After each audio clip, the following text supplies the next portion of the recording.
Hello, hello, hello. I am back, and this is the Hot Action Podcast. I'm your host, Matt Kerr, and we are about to review what happened last week and then make all of our bets for this week. We are going to be betting every game against the spread. We're going to be giving our best bets, and we're going to be giving our lock of the week. Just for a little housekeeping, the bets against the spread, we are exactly 24 and 24. We're dead even going into this week. According to the particular contest I am in, dead even is above average. I believe I'm 36th out of 80 something people. Not a lot better, but turns out the average person is doing worse than 50-50, which makes me feel a bit good, but not great because we're aiming for a bit better than that. And that's where the good news ends for me, sadly. Last week we went 1-5 in our best bets. Only Philly hit. And that leaves me at 7 out of 15 for the year. We can do better than this, I believe. We need to get above 50-50, and we are currently below. That is not good. And thirdly, our lock of the week last week, that was Tampa Bay to win. That didn't work out. That's 5 units down the drain for your boy on Tampa Bay losing straight up to the Broncos. Are they making me a believer? Stay tuned to find out. All right. That's our housekeeping. Moving on to the review of the week. We started with New England at the Jets. I love New England in this spot. Turns out the Jets are a class above, and New England is a team that is rough around the edges. That's what I thought going into the year. They bamboozled me a bit with the early returns. They beat the Bengals and they tangled with the Seahawks. I thought they were scrappy. Turns out they're just crappy. They got smoked. I think the Jets might be better than I anticipated as well. I think the Jets are good. I have to admit when I see what I am seeing with my eyes. Turns out when Aaron Rodgers plays more than 4 plays in a season, they might be competitive. All right. Moving on, we took the first game of Sunday was Chicago at Indy. We took Indy minus 1.5. I think Chicago is diabolical. Their O-line is so bad. Caleb Williams is just running for his life on every play. I bet on him for Rookie of the Year, and I don't know if I like it anymore. That's tough. So I think that we might be able to pick on Chicago going forward because they're just not quite right. But let's see. Let's monitor that. We took the Giants, getting 6.5 points over Cleveland. That worked out. The Giants won outright, and Cleveland looked pretty bad. Giants front seven was, absolutely abusing the Cleveland O-line. They look for real. That is the one. And Malik Neighbors. So it's like two things going right for the Giants is Mr. Neighbors and the defensive front. Both look like the real deal. That being said, I don't know if the Giants are like a good team, but they will be able to get a couple results here and there, I think. Then we've got Green Bay at Tennessee. I took Tennessee, and then Green Bay smoked them. Turns out betting on Malik Willis, betting against Malik Willis was not fruitful. Did it 2 weeks in a row. It was wrong 2 weeks in a row. This Green Bay team has me in the blender a bit right now. I think I've been wrong about them all 3 weeks, actually, so this is tough. All right, moving on. We got Philadelphia at New Orleans. I thought that Philadelphia, this was like kind of a trap line. I liked Philly, took the points, worked out. It was an ugly game. Nick Sirianni, I think, is making some crimes against coaching. He really got away with one. 2 kind of massive chunk plays bailed him out of a bunch of what I consider terrible decisions, like really bad turnovers as well. But the fact that the Eagles could kind of battle their way out of the deficit that they created for themselves was pretty impressive. Hard to say altogether. But yeah, worked out for your boy. Then we had Chargers at Pittsburgh. I took Chargers getting points. Turns out that was wrong. We will, have to admit that this Pittsburgh D is really good. I think they've only allowed like 10 points per game or something like that. It's pretty crazy. Either way, I think they've got a pretty good formula for winning, especially against teams that aren't, super explosive, that aren't going to throw the ball all over the field. I think that Pittsburgh's going to beat every team that is like that, I think, going forward. But we'll see. Moving on. We had Houston at Minnesota. I quite liked Houston here, and they got smoked. I think Minnesota's defense is more real than I imagined, and Darnold is a hero out there when he has all the weapons and a decent O-line. Like, he's just absolutely spinning it. He should be in the MVP conversation. Not really. He will not be the MVP when the year is over, but right now, early results look great for the Darnold. Okay. Moving on, we had Denver at Tampa Bay. I like Tampa Bay here. They only scored a half point when you consider the spread. Denver wins outright. They go into Tampa Bay and beat them. This result I find hard to believe, but I suppose we have to believe it because it happened. And this is one. We have Carolina at Las Vegas. Hilariously, Carolina win the game. I remember saying last week that I found this one very difficult to handicap because we were going to be getting Andy Dalton. Turns out Andy Dalton's a huge difference maker, and Carolina goes into Vegas and beats them. Vegas looks really bad off this result, and the head coach is saying that players are making business decisions. It is not great right now to be a Raiders fan.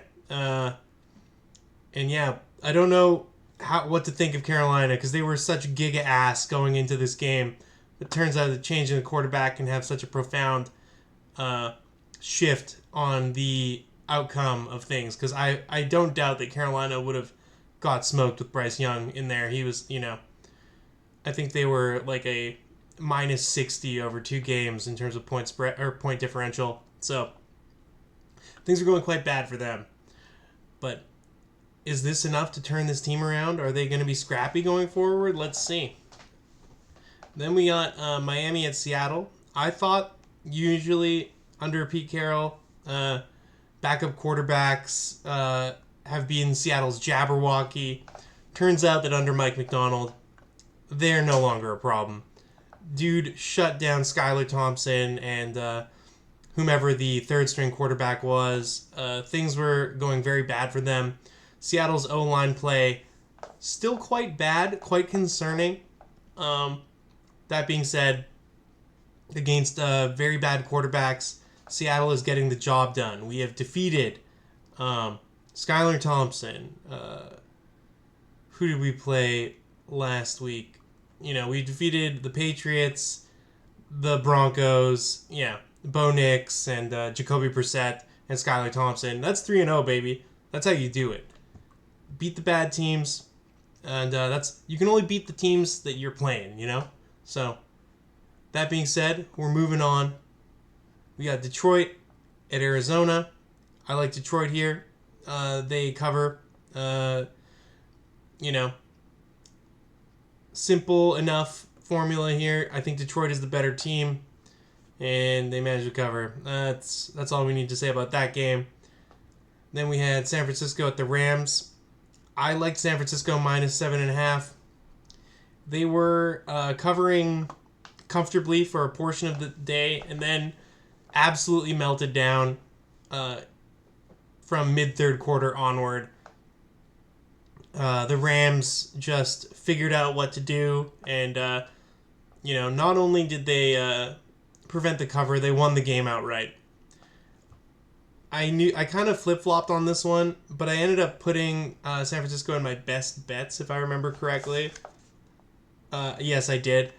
And it was a super disappointing loss in some ways, but this loss means that Seattle is leading the NFC West by 2 games, so I can't be that mad. And it's always funny to see these divisional games go extremely chaotic. But I should have known that a divisional game with the Rams at home getting 7.5 points, I should be betting on the Rams. I love to take the dog in these divisional games. They're usually quite close. All right. That being said, moving on to Baltimore and Dallas. We took Baltimore minus 0.5 point. Baltimore is leading by 10 in the fourth quarter, and they let Dallas back into the game a little bit, but ultimately they take care of business. This Baltimore team is sure sketchy, even when they have a 10-point lead. They are, I really like Baltimore. I'm a fan of what they do. Love Lamar Jackson, but boy, do they have trouble closing out games that they are winning comfortably. And that is not something you like to say about your favorite football teams. And the Sunday night football game, we had Kansas City and Atlanta. We took Kansas minus 3.5. Some say there were some favorable calls in the, going towards Kansas City, but they are the champs. That's going to happen. This is the NFL. The refereeing is suspicious. So the champs managed to cover 3.5. It was a decent game, but Kansas City, puts it away. And then we had the Monday night games that were spectacular. Not necessarily the greatest games, but the spectacle was incredible. We took both the dogs, and in one case, I felt bad about it. Jacksonville felt like they were played out of the park by the end of the first quarter, honestly. I was tweeting before halftime, well before halftime, that Doug Peterson should be fired during the halftime show. But they decided to finish the game with him. We'd see some Mac Jones. We'd see Buffalo's backup because they were so far in the lead that they did not feel they needed to finish the game with Josh Allen. Buffalo would win by 37 points, easily covering the 5.5. I tend to think Buffalo on these first 3 weeks is the team to beat. I think that they're the team that I think I'm going to be betting on for the Super Bowl later. Josh Allen MVP. I think we got to get these bets in. And then we took Washington because Cincinnati has been so bad about taking leads and breaking away, creating large leads. And tonight was no different. They were losing every moment of the game that I was watching. I had to flip back and forth from the Jacksonville Buffalo to Washington Cincinnati, and from what I saw, Washington took the lead and never gave it back. Washington quarterback Daniels just had an unbelievable game. I think he had 98% completion percentage, and just absolutely dealing. Love to see it in his third game in the NFL. And Cincinnati has lost to some teams that, based on my preseason understanding of them, are absolute bums. Cincinnati lost to the Patriots team that got absolutely blown out this week. Washington just hanging in there with the Giants. I had high hopes for Cincinnati, but this week they're playing the Panthers, and if they don't win this week, you might as well just call the season over. I don't know how many teams, if any, have ever come back from 0-4 to make the playoffs. This is, they really have to get in there and do some work this week. And I don't know if I believe. This is tough. But yeah, altogether we went 7-9.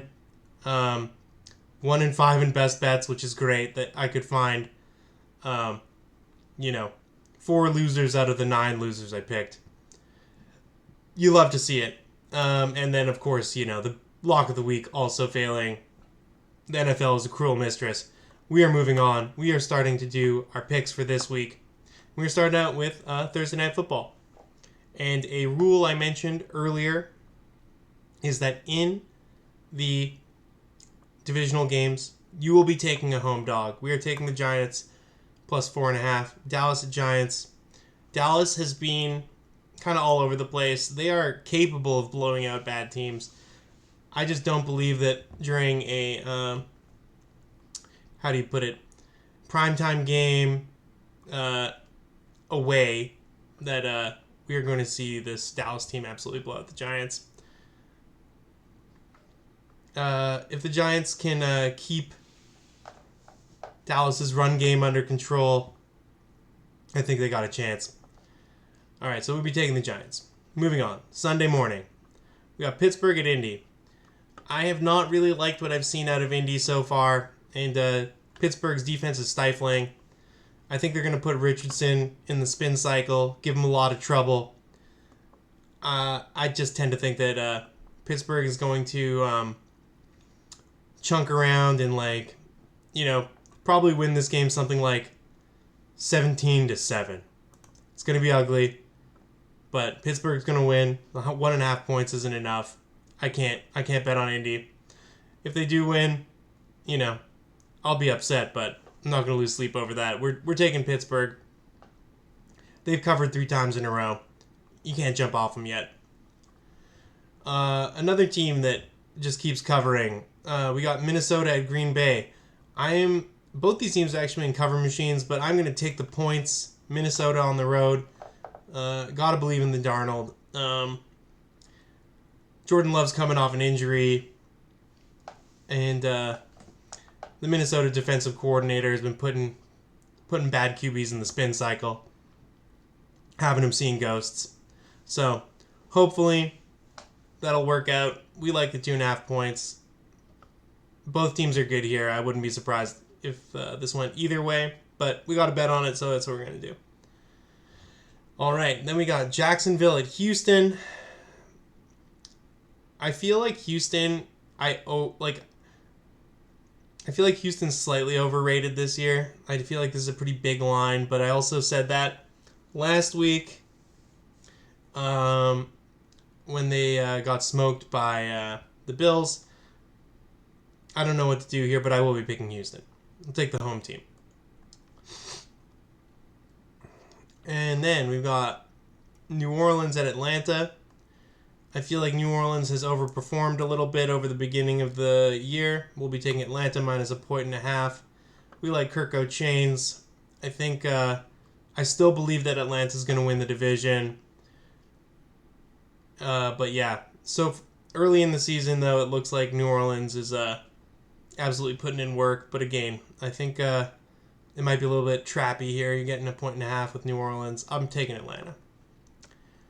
All right, then we have LA Rams at Chicago. LA Rams are getting 2.5 points. I'm slamming that. I love McVay. I love Stafford. Chicago is poorly coached. They got a rookie quarterback. As much as I like their rookie quarterback, I still think that they're a team you can pick on in the betting markets. It is tough for me to imagine that the team that beat the 49ers is going to turn around and lose to Chicago. But we'll see. I'm taking the Rams either way, though. Okay, moving on. We got Philly at Tampa Bay. Tampa's getting 2.5 points. Tampa's all over the place. They've been playing well against some teams, and then they lose to the Broncos. I'm taking Philly minus 2.5. We like them here. Philly and Tampa have had some wild games in the past. Tampa has beat them the last couple times in the playoffs that I've noticed. Maybe I'm tripping, but this is kind of a low-key grudge match if I remember correctly. But yeah, we gotta take Jalen Hurts and Nick Sirianni. All right. We got Cincinnati 0-3 at Carolina 1-2. According to the records, Carolina is the better team. That is hard to believe or understand. And basically what I'm going to do is I'm going to bet on the desperate team. We're taking Cincinnati minus 4.5. And basically if they don't win this game, we're just canceling them. Cincinnati is deplorable. They've been very bad so far. I'm just going to choose to believe I'm going to choose to believe they have a spark. Everything, like, Joe Burrow looked really good in the game against the Commanders. Their defense couldn't get a stop. I have trouble believing that Carolina is going to have the same ability to... they came out and they smoked the Raiders, who are absolute booty cheeks. But I think that Cincinnati's a better team than the Raiders, even though the Raiders have a win somewhere in there. Yeah, that's it. No more humming and hawing. We're taking Cincinnati. And then we got Denver at the Giants, or at the Jets rather. I think that the Jets are going to give Denver big problems. I think Denver on the road, they snuck out a road win at Tampa, but I don't think that the Jets I don't think the Jets D will allow Denver to do what they did against Tampa. We're taking the Jets. I don't want to be a slave to the moment. I have to start believing in this Jets team. That is a lot of points, but I think we're going to be putting Bo Nix in harm's way with that Jets defensive front. And I think that outside of the Seahawks corners, Sauce Gardner will be the best corner that Bo Nix has seen. And then, the Jets offense shouldn't need to do too much to win this game. All right. Moving forward, we got Washington at Arizona. I think if Washington can come into this Arizona game with the swag that they went into Cincinnati with, Washington's going to win. I think Arizona has, their offensive group should be better than Washington's, but we're going to take the points, and I think that Washington is a, upset candidate right here. But we'll see. Traveling all over the country like this has got to be a bit difficult for a football team. But Arizona has known... Both these teams have blowing it in their DNA. So I think taking the points is probably the smart move here. And then we've got New England flying coast to coast to get to San Francisco. San Francisco's giving up 10.5 points at home. This feels a bit big, but I'm just going to go with the infrastructure and remind myself that New England just got pantsed on the road by the Jets, who San Francisco were able to beat in week 1. I think, we haven't seen a good game yet from Brandon Ayuk. Juwan Jennings was firing on all cylinders last week. Maybe we got Mason. And then the big problem for New England is what is their offense going to do? I feel like San Francisco's D can just key in on the idea that Ramondre is the only good player on New England's offense. Jacoby Brissett is getting up, clutching his ribs like every time he goes down. It's kind of hard to watch. Yeah, I think that's all I need to say. I think San Francisco might win this game by 20, but it's the way they blew it last week to LA inspires no confidence. It's funny to me that New England and San Francisco have the same record, and to begin the season, San Francisco was thought of as a Super Bowl favorite. I still think they're good, but they are going through it right now. All right, moving on. We've got Cleveland at Las Vegas, a battle of teams that are quite inept. This line being a 0.5 basically means that the line will only be in play if it's a tie. I'm going to be taking the home team. I don't feel great about it. Vegas, I believe, just lost at home to Carolina. Oof, this is rough. But yeah, this is basically just a bet against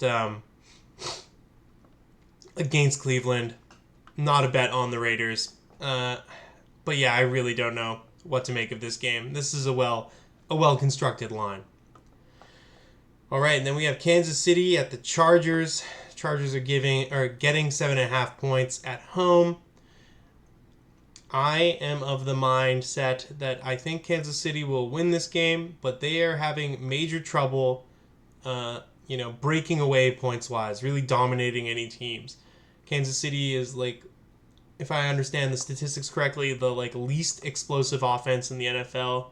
They're very effective, but they are not, breaking off big plays. This Chargers team wants to grind you down and run the ball. I imagine this will be a low-scoring game. I'm taking the Chargers plus 7.5.